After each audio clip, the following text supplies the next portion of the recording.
Dans cette vidéo, on va voir comment se passe le SCM, qui est le simulateur de coordination de mouvement des sélections de la latte.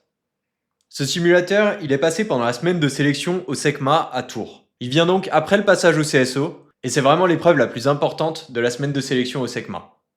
Vous passerez 2 fois sur le simulateur, sur 2 journées différentes, et chacun de ces passages est éliminatoire. Si vous réussissez les 2 passages sur le simulateur, votre dossier ira alors en commission avec toutes les autres personnes qui ont terminé la semaine de sélection au SECMA. Et c'est pendant cette commission que les meilleurs dossiers seront sélectionnés et retenus pour intégrer la prochaine promotion d'élèves pilotes de l'armée de terre. Pour revenir au simulateur, c'est l'épreuve la plus difficile du passage à Tours. Et c'est là que la majorité des candidats échouent. En plus de ça, pour ceux qui réussissent, c'est principalement votre performance sur le simulateur et les comptes rendus des entretiens qui vont être regardés pendant la commission pour choisir qui va intégrer la prochaine promotion et qui sera éliminé. Donc c'est pas pour mettre la pression ou quoi que ce soit, mais il faut bien comprendre que l'épreuve du simulateur joue vraiment un rôle central dans la sélection des candidats de la latte. Maintenant que tout ça a été dit, on va voir comment fonctionnent les simulateurs. Le SCM est fait pour représenter une cabine d'hélicoptère, et vous avez 3 commandes principales à utiliser en simultané. Il y a d'abord le manche de pas cyclique, il est situé entre vos jambes et vous le contrôlez avec la main droite.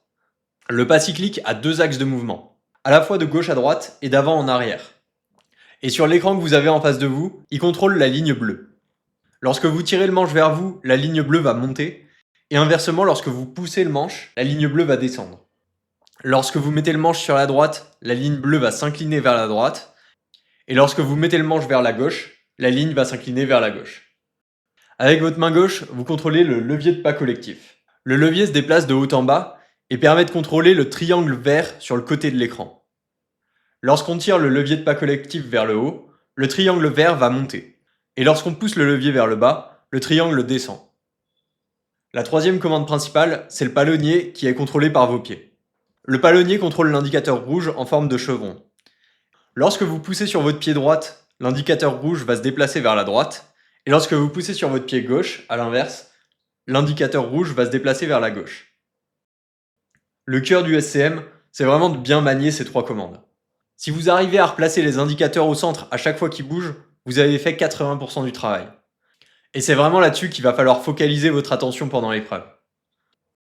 Comme on l'a dit plus tôt, pendant la semaine de sélection à Tours, vous passerez 2 fois sur le simulateur sur 2 jours différents. La difficulté va augmenter légèrement entre le premier et le deuxième passage. Cette augmentation de la difficulté, elle est là pour tester votre capacité à progresser sur le simulateur et à vous adapter à une charge de travail plus importante sans pour autant perdre vos moyens sur les tâches de base. Dans l'épreuve du premier jour, vous avez directement les 3 indicateurs à gérer, avec le pas cyclique, le pas collectif et le palonnier. Le simulateur va déplacer les 3 indicateurs sur l'écran à des endroits aléatoires toutes les 2 secondes. Et votre objectif, c'est de remettre les 3 indicateurs au centre le plus vite possible à chaque fois qu'ils sont déplacés.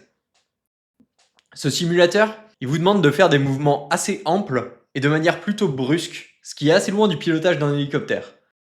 En plus de ça, le simulateur il peut vous demander de mettre les commandes dans des positions inhabituelles, avec par exemple le pas cyclique complètement à droite et le palonnier complètement à gauche. Donc il faut bien comprendre que c'est juste une épreuve et que c'est pas fait pour être proche du pilotage d'un hélicoptère.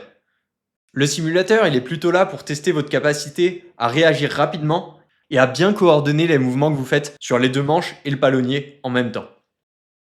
Une erreur qui est souvent faite dans le SCM, c'est de se focaliser sur une commande avant de passer à la suivante. Par exemple, vous allez d'abord replacer l'indicateur du manche de pas cyclique, ensuite vous allez replacer l'indicateur du levier de pas collectif et ensuite l'indicateur du palonnier. Si vous agissez de cette manière, ça va forcément vous être reproché pendant l'épreuve. L'objectif, c'est de manipuler toutes les commandes en même temps et de les replacer au centre, pour montrer que vous êtes capable d'avoir une bonne coordination de tous vos membres en même temps. En plus de cette tâche de replacement des indicateurs au centre, qui est vraiment la tâche la plus importante dans le simulateur, vous devrez en parallèle compter le nombre d'apparitions d'une forme spécifique. La forme, elle vous sera montrée au début de l'épreuve, vous devez alors la mémoriser, et pendant le test, des lampes dans le cockpit s'allumeront de temps en temps et vous montreront des formes. Lorsqu'une lampe s'allume, vous devrez la regarder et voir si la forme qu'elle indique est la même forme qu'on vous a montrée au début de l'épreuve.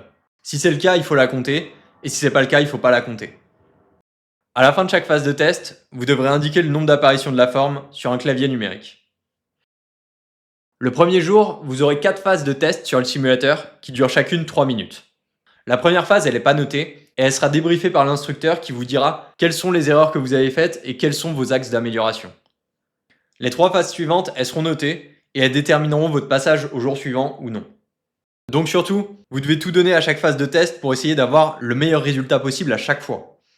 Il y a parfois des candidats qui nous demandent s'il vaut mieux pas y aller tranquille sur les premières phases de test pour essayer de montrer une bonne capacité de progression au fur et à mesure de l'épreuve. Mais vraiment, c'est pas la bonne réflexion à avoir. Il faut juste y aller à fond sur chaque phase de test et essayer de montrer le meilleur résultat possible. Le deuxième jour de test, 2 nouveaux exercices viennent se rajouter aux tâches qu'il y avait lors du premier jour. Il y a tout d'abord un bruit de fond qui est diffusé dans votre casque. Ce bruit de fond, il est entrecoupé de sons aigus ou graves qui sont diffusés de temps en temps. Lorsque vous entendez un son aigu, vous devez appuyer le plus vite possible sur le bouton du joystick de pas cyclique avec votre main droite. Et lorsque vous entendez un son grave, vous devez appuyer le plus vite possible sur le bouton situé sur le levier de pas collectif avec votre main gauche. En plus de ça, pendant chaque série de tests, 3 chiffres et un nombre apparaîtront sur l'écran. Vous allez devoir retenir ces 3 chiffres et ce nombre dans votre tête pendant l'épreuve pour pouvoir les restituer dans l'ordre avec le pavé numérique à la fin de la phase de test. L'objectif de ces nouvelles tâches, c'est de vérifier que vous êtes capable de progresser sur le simulateur et de vous adapter à cette charge de travail supplémentaire. Même si ces éléments ils sont nouveaux, le plus important pendant le deuxième jour comme pendant le premier jour, c'est toujours d'être irréprochable au niveau du contrôle des axes. Il vaut mieux faire quelques erreurs au niveau de la suite de chiffres et des boutons à appuyer en fonction des sons, plutôt que de s'écrouler sur la partie pilotage. Pour se préparer au SCM, on a créé un simulateur d'entraînement qui fait partie de notre programme de préparation aux sélections de la LAT. Vous pouvez cliquer sur le lien en description pour voir notre programme de préparation plus en détail. Ce simulateur, il reproduit toutes les tâches présentes au SCM des sélections pour vous entraîner au plus proche des conditions réelles possibles. Vous pouvez brancher votre joystick et votre palonnier à partir de l'écran de paramétrage des périphériques. Et si vous avez seulement un joystick ou alors un joystick et un palonnier, vous pouvez quand même vous entraîner en remplaçant le deuxième joystick par votre clavier. On vous conseille quand même largement de vous entraîner avec tous les périphériques, donc 2 joysticks et un palonnier, pour pouvoir prendre les bons réflexes et s'habituer à la charge de travail présente pendant le SCM. Maintenant, si vous avez vraiment qu'un seul joystick, je vous recommande d'alterner son utilisation, l'utiliser une fois en tant que manche de pas cyclique et une fois en tant que levier de pas collectif, pour prendre les bons réflexes sur chacun des axes, même si vous n'aurez pas la manipulation des deux en même temps. Il y a quelques différences qu'on ne peut pas éviter entre l'entraînement sur le simulateur et le passage à tour. Et c'est important que vous en ayez conscience pour pas vous faire surprendre le jour de l'épreuve. Tout d'abord, la plus grosse différence, c'est au niveau du débattement des joysticks. Sur le simulateur, vous allez utiliser des petits joysticks standards du commerce. Ces joysticks, ils bougent de quelques centimètres sur chaque axe avant d'arriver en butée. Donc vous allez devoir faire des petits mouvements pour arriver à replacer les indicateurs au centre. Alors que pendant l'épreuve de tour, vous aurez affaire à des commandes avec un débattement largement plus important. Vous allez donc devoir faire des grands gestes pour remettre les commandes au centre, et c'est important d'en avoir conscience avant d'arriver à l'épreuve. D'ailleurs, on a eu quelques retours de candidats à ce sujet, qui nous ont dit que pour des gens très grands, il peut parfois être difficile d'amener le levier de pas cyclique en butée à gauche ou à droite, parce qu'ils sont bloqués par leurs jambes. Donc surtout, si ça vous arrive, il faut rester concentré à fond dans le simulateur, et faire de votre mieux malgré les difficultés. Essayez de pousser plus fort sur le manche, ou essayez de bouger votre jambe, mais surtout, vous arrêtez pas pour demander réclamation à l'instructeur, ou vous laissez pas déconcentrer et perdre vos moyens juste pour ça. La deuxième différence entre le simulateur d'entraînement et le simulateur des sélections, c'est la position des formes qu'on doit compter dans le cockpit. Là où dans le vrai simulateur, elles apparaissent un peu partout dans le cockpit et il faut utiliser votre vision périphérique pour essayer de les voir. Dans le simulateur d'entraînement, les formes elles apparaissent toutes sur l'écran, donc au final elles sont situées en face de vous et c'est plus simple de les voir. Donc pendant votre entraînement, il faut essayer de garder votre vision périphérique ouverte sans complètement tunneliser votre attention sur l'écran pour pas vous faire surprendre le jour de l'épreuve. L'entraînement au simulateur, il a 2 objectifs principaux. Le premier, c'est d'apprendre à agir sur les 3 commandes en même temps pour remettre tous les indicateurs au centre le plus rapidement possible. C'est vraiment le cœur de l'épreuve.